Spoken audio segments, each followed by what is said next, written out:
Assalamualaikum warahmatullahi wabarakatuh. Nama saya Arya Bima dari kelas 11 ATR 1.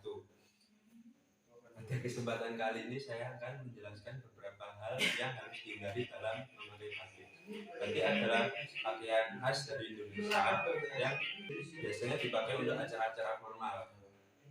Namun seiring berjalannya waktu, banyak orang-orang yang saat ini salah dalam memakai batik. Pada kesempatan kali ini saya akan menjelaskan beberapa hal yang harus dihindari dalam memakai batik.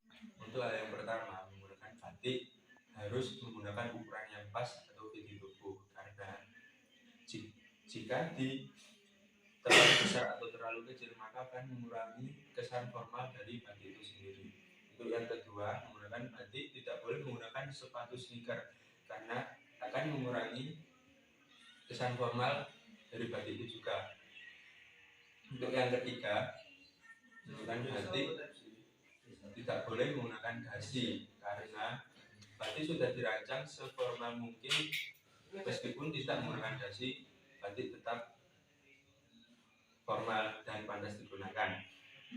Untuk yang keempat, menggunakan batik tidak boleh dimasukkan ke dalam celana karena batik dirancang untuk diperlihatkan motifnya secara utuh, tidak boleh disembunyi-sembunyikan.